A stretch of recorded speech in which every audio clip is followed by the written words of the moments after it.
Hello and welcome to a brand new experiment on the channel. What if a billionaire invested in Andorra? Andorra, of course, known for being the worst football team in the world, basically. They're 202nd in the world rankings. They're definitely at the bottom in Europe, just below San Marino in 200th, and then there's other little countries behind it as well that are slightly lower as well. Now, of course, Andorra can't really help being the worst country in the world at football. The country is only 180 square miles, roughly, whereas Birmingham, for example, in the UK is about 260. So we're seeing that's how small the country is. It's tiny, and there's only about 70,000 people living there as well. So they've not got a lot of choice to choose from, really, when it comes to football players. However, Andorra is actually pretty famously known for being a bit of a tax haven. So actually, it does make sense that a billionaire would invest his money here to avoid all the tax and things like that. Now, to get this database, I downloaded it from FM Scout. I think I'll leave a link in the description to where I downloaded it from, so you can download it yourselves and have a little play around with Andorra, which is pretty cool.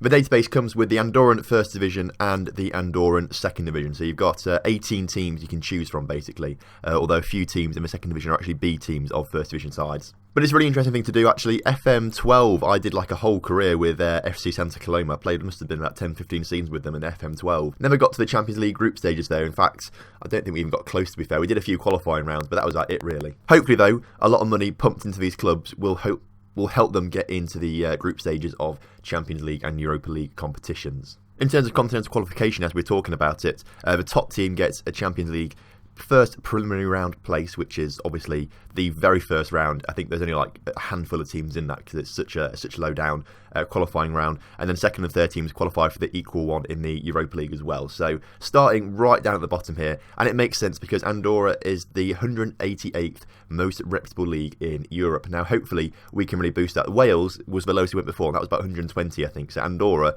is a good 50-60 places below the Welsh leagues, so it's going to be a real challenge getting them up there. Now, in terms of finances, what I wanted to do originally was go in the pre-game editor and change TV money or prize money, for example. But I think because it's a custom database already and there's so much stuff going on, when I tried to change it, it just didn't work. It wouldn't work in the saves. They wouldn't get the money and things like that. So what I've done instead is go into the in-game editor instead. And each club has been given £100 million bank balance, because I think $1 billion right now would just be too much for them.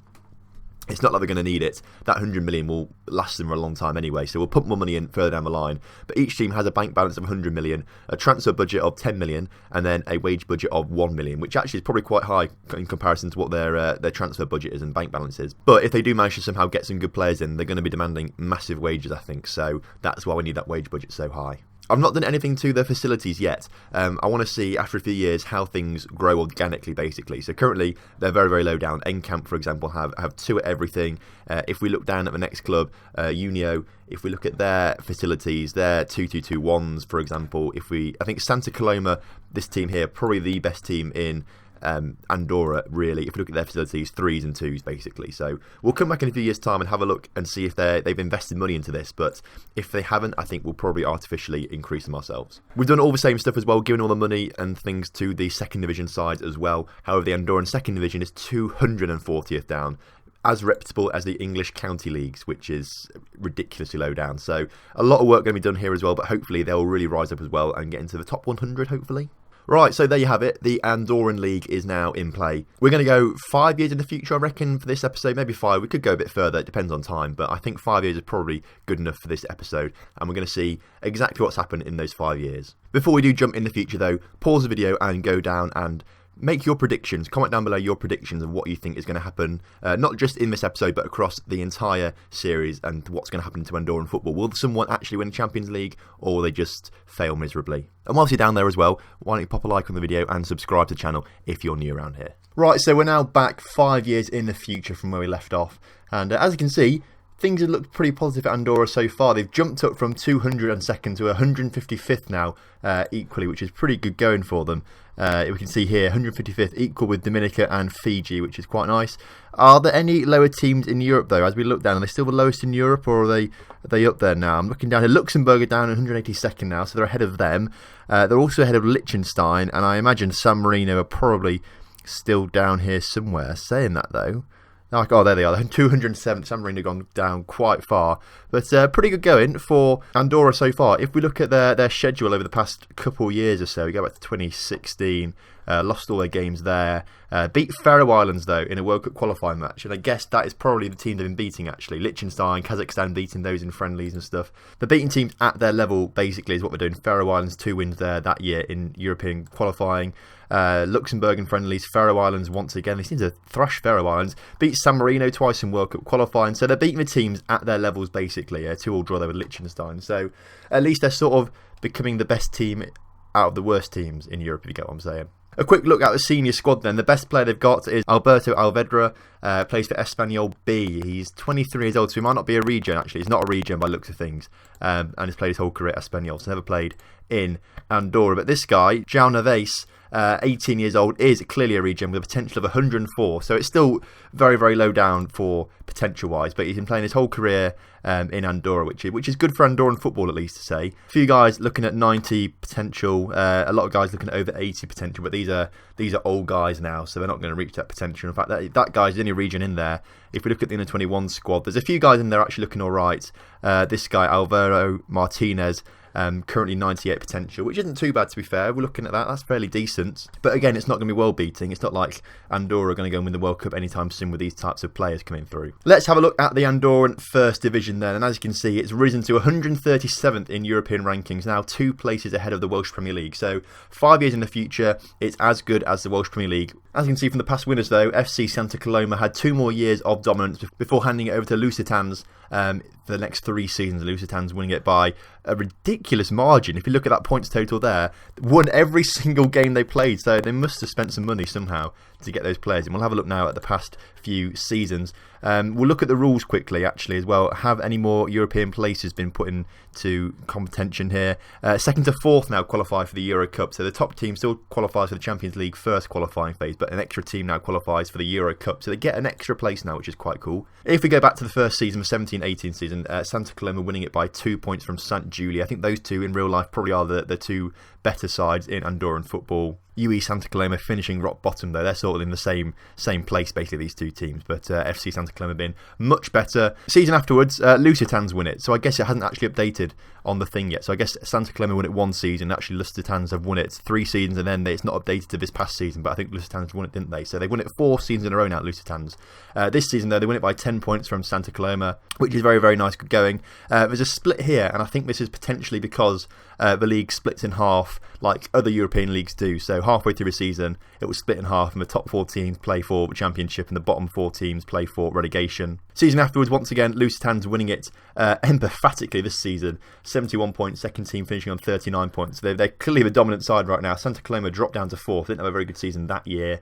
2021 season, Lusitans win it once again, winning every single game, finishing on 81 points, winning all 27, which is crazy. And then the season we've just seen Lusitans winning all 26 games. So actually, there may still be a game to go this season. If we look at fixtures, I finished it too early. There's still a game to go, but we can already see that they've won the league. So if we look at the transfer window then, the first season, Lusitans, the only team spending any money, 12.5k. They had 10 million to spend, but only spent 12.5k from Andorra. I think, and there's an actual team representing Andorra in the Spanish leagues, but obviously not very good, only a semi-professional team. These teams all were amateur teams, but we changed them to professional, of course, if you remember. All the other transfers, though, literally are inter-Andorran transfers, literally players going from one club to another, so no one coming in from elsewhere by the looks of things.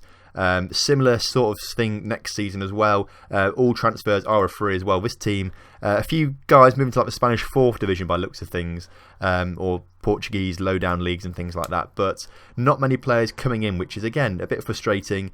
19-20 season again, all free transfers, no one doing much. You don't really know who's good and who's bad in this kind of situation, so we'll look at some of the teams in a minute.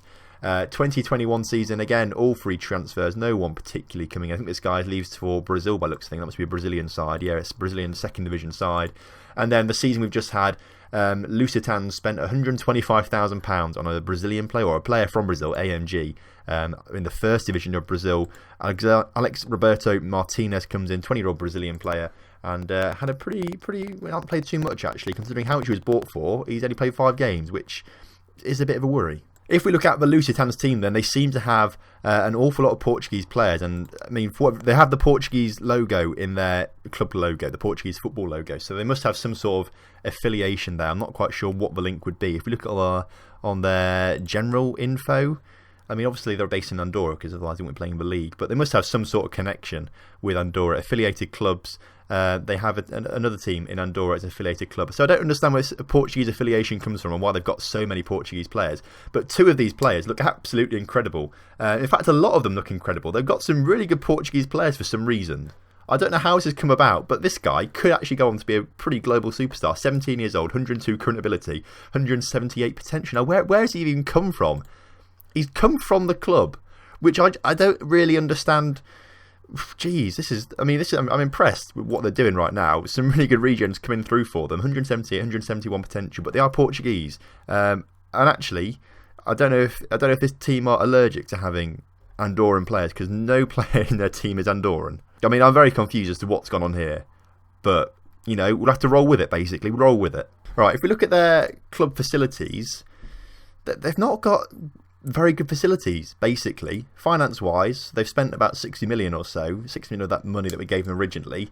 I'm very confused as to what's going on here, especially as no player is Andorran either. But if they're doing well, that's fine. It's just a shame that none of these really, really good players here are Andorran, because that's a bit of a shame. If they were Andorran, the national team would soon become amazing, I reckon. If we look at Santa Coloma then, the team that have won it before, if we look at their players, they're nothing in comparison. 65 potential. Their best player is 47 overall. So, I mean, no wonder Lusitans are winning the league practically every season, doing amazing stuff.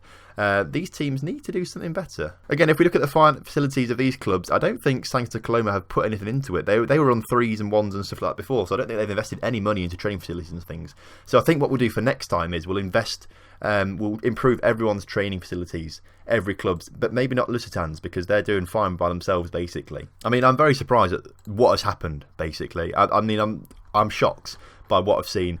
We'll go back now and we'll go back to the first season and we'll see European football competitions now. We get rid of all these little things here. We don't care about that. We just want to see if we can get back to the filters. Euro Cup and Champions League, basically. So the 2018-19 season, they won the first the first preliminary round, and then got into the first qualifying round, losing to Stagirando, who came from Iceland, of course. If you remember the Iceland experiment last time round, Stagirando did very well there. 2019-20 season, they get through the first 2 preliminary rounds of the Champions League and go into the first qualifying round, but lose to Slavia and Bratislava, and then lose to Dynamo TB. Dynamo, I mean, I'm not going to try and pronounce that, but they're from Georgia. Lose narrowly in the Euro Cup second qualifying round.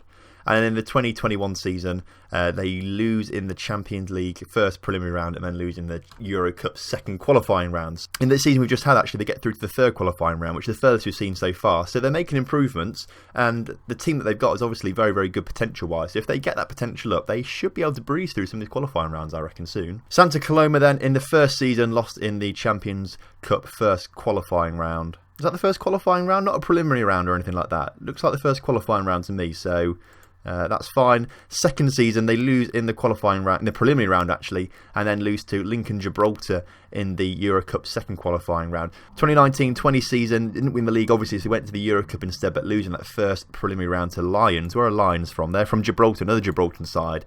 And then 2021 season, they weren't in anything, and then the 2021-22 season, once again lose to Lincoln Gibraltar in the Euro Cup first qualifying round. So Lincoln Gibraltar getting past them twice. Lincoln Red Imps, of course, have got affiliation in terms that they were named basically after Lincoln City, I think, but there's no actual affiliation between the two clubs in real life, which is a bit of a shame. It would be cool if there was, but they only just share a name and a badge, basically. That's the only thing I'm aware of, at least. St Julia then, in the first season, had a very, very tough draw actually in the Euro Cup there, getting knocked out to Rangers in the first qualifying round. That's a tough draw.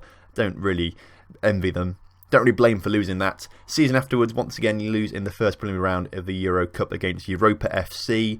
19-20 season, get through that first qualifying round though, and go into the actual first qualifying round, but lose horrifically to Midtjylland. 2021 season, lose in that first preliminary round. I don't know why the Andorran Cup's there. We don't want that at all. And then the 21-22 season, once again, losing that first preliminary round. So St Julia not doing too much there, unfortunately. By looking, the only other team that have come in that top 3 actually are Urgendy. So we'll have a look at them as well, but that's the last team that we'll look at briefly. If we go back to that first season though, they've not been it too much. If we keep going forward, 2021 season, they get into the Euro Cup preliminary round but lose to B36. And then the season we've just had, they once again lose in that first preliminary round to a team that I can't quite pronounce. That's a difficult one. Ordabasi. Where are they from? From Kazakhstan. A brief look then at the Andorran Second Division. As you can see, it's risen from 240th up to 218th now, so it's starting to get its way up the rankings as well. As you can see, actually, Lusitan's B winning it consistently, but they can never get promoted because it's a B team. They can't get promoted, so clearly they're winning it because they have a similar side to the first team, I imagine. But all the other B teams that were in there originally have been relegated. I think the only quote-unquote surprise you'd see there is Enkamper down there. I think they've had a bit of a fall from grace recently. They were a solid Division 1 side for a long time and they have been relegated. Haven't been able to recover, actually. And I think the same with Genlai as well. I think they may have been the same. Well, they're a bit of a yo-yo side, going up and down a little bit. But they're the only sort of surprises you can imagine in that sort of second division. So a real surprising episode that, actually, I think. Lusitan's being the real package there. Not quite sure why they've got no Andorran players and why they've got some really, really good Portuguese regions. So we'll have to do a bit more investigation of that further. If you know why that is or anything like that, do let me know in the comments because I'm very confused by it. Next time out, what we're going to do then is probably we're going to give 100 million more to the club. So we'll just give an extra 100 million because we need to boost their finances a little bit more again. We'll improve everyone's training and youth facilities as well. We'll also do Lusitan's as well because they're representing Andorran League anyway. So if they can do well in Europe, then it represents the whole of Andorran League. So hopefully that will increase the reputation of all of Andorran football. So I think there's been a really solid bit of growth in this first episode, more so than I thought there would be, so I'm very surprised by that. Hopefully next time we'll see a lot more growth.